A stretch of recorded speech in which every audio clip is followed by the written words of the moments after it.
Hello, ladies and gentlemen, from the black carpet premiere of 300 Rise of an Empire. Greek Reporter could not miss this premiere since the movie is based on the Greek Battle of Salamis. How different was it for you to work for a Greek subject since you are part Greek yourself? Did you feel closer to the movie because of that?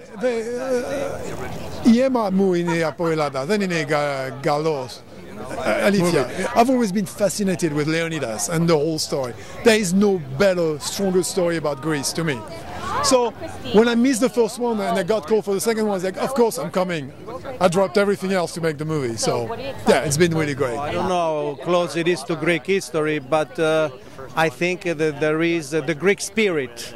And that's the most important thing, and obviously there is some history, but enough history so that we can be representing what maybe Herodotus or the legend or the history or the mythology gave to us. There's a group in Greece that built a trireme, and they gave us the blueprint of the original Greek trireme, Olympia, the trireme Olympia, which is fabulous.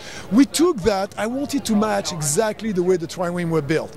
In this movie, the Greeks are very as accurate as it could be. The Persian world is completely crazy because we decided that the Persians are going to be designed the way the Greeks see the Persian, not the way the Persian were. So it gave me a chance to design crazy Persian ship. But for the Greeks, I tried to stay very close to the reality, of course.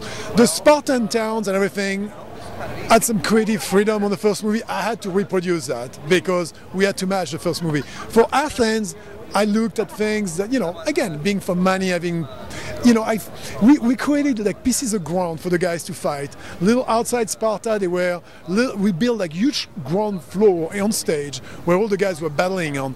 And it was so great because I remember one day I brought an olive tree in there. We put it down, we put a certain kind of grass, and I looked at it, I was like, I was in Greece. Do you have any favorites in terms of the city-states and the way you saw them through the film?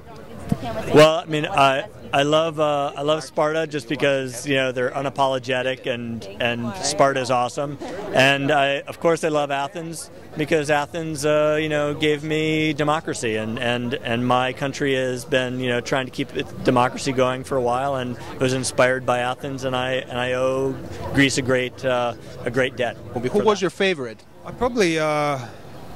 I guess, I've really investigated the character I was playing and where he was from, so I would have to say the Athenians, for lack of knowledge about any of the others, excluding the Spartans as well. It's not a documentary on the history of Greece. I think it would be rather pretentious. It's quite loose. My character is also kind of existed, but she was not that physical, and she was indeed the commander of the Persian Navy, but she was in love with the character of Xerxes. So that will be another film.